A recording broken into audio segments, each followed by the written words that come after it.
Hi class, welcome back to our weekly chat. I've received a lot of questions about the literature review this week, and I just want to take a few minutes and address that.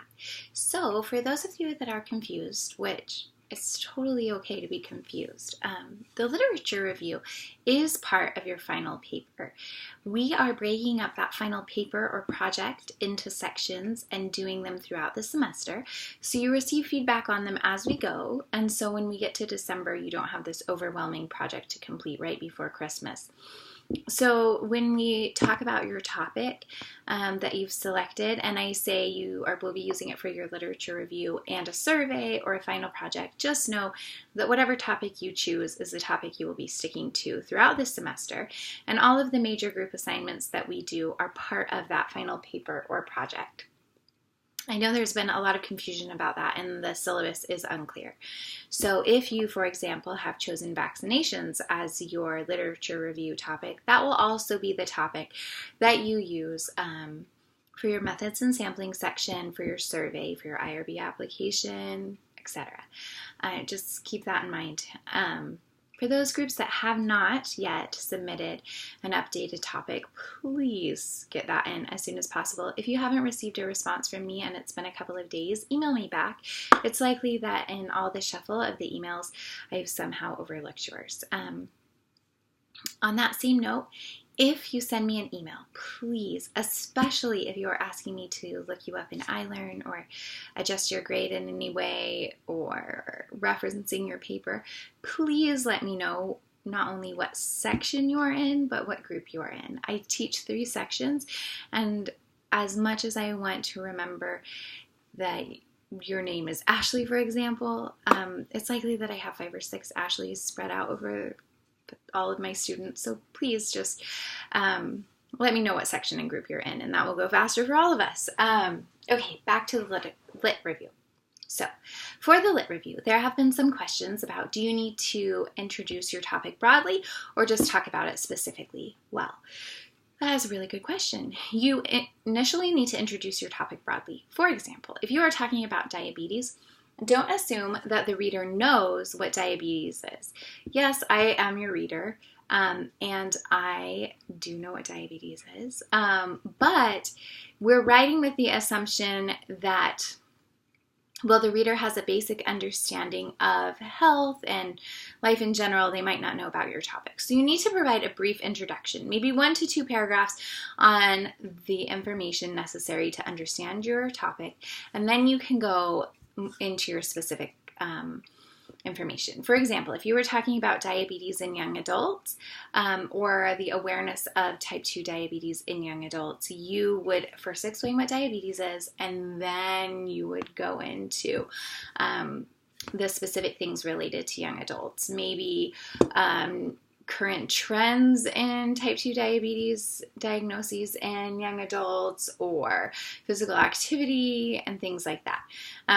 But you do need to provide that introduction. And that is true for any topic. If you're talking about immunizations, you need to first explain what immunizations are, and then explain why they're important, and then go into your information. Consider this like introductory paragraphs of a traditional research paper. You just need some background information before you can get going. There have been some questions about the types of sources to include.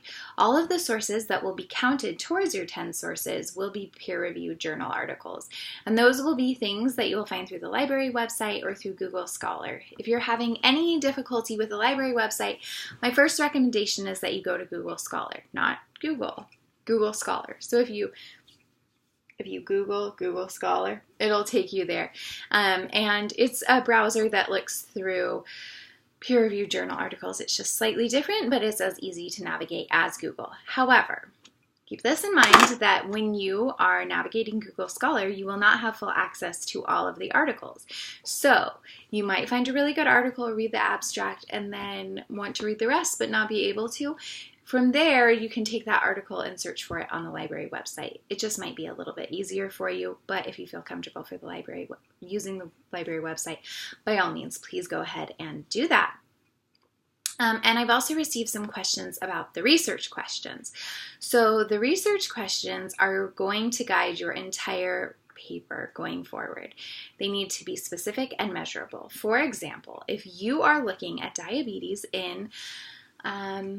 or awareness of type 2 diabetes in young adults ages 18 to 25, you will want to mention young adults ages 18 to 25 in that research question.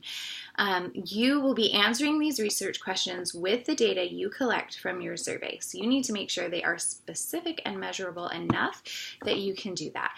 Keep in mind that writing research questions is a process. So whatever you turn in, even if it's multiple drafts, will probably be revised yet again. If you turn in something that is just junk, we're going to have a problem, and you are going to be rewriting a lot. So really try hard with these questions, because you really can't go on to the methods section until these questions are well written and ready to go. So please do that. I have received a question about whether or not you are each completing a literature review or whether it is a group assignment. And it is a group assignment. The research questions are also a group assignment. But how you choose to split that up among your group members is up to you. You may choose that you want to write it all together. I don't really recommend doing that because you will spend hours and hours on Google Hangouts. What I do recommend is that you give each person a specific subtopic within your topic and require them to find a certain number of articles and write their section, and then you have an editor that goes through and pieces that whole thing together. Another thing, as you are writing this literature review, when you get to the end, really with all of your major assignments, make sure that someone or several someones, I recommend all someones, read the literature review out loud. I know you're going to feel like a crazy person when you do it, but read it out loud before the editor makes their final pass at it. As you read things out loud, some of the confusing areas come to light and you're able to reword them. It also helps you with your punctuation, because naturally as you read it out loud, you're going to pause and insert those commas, and if the comma's not there, you can go ahead and do that.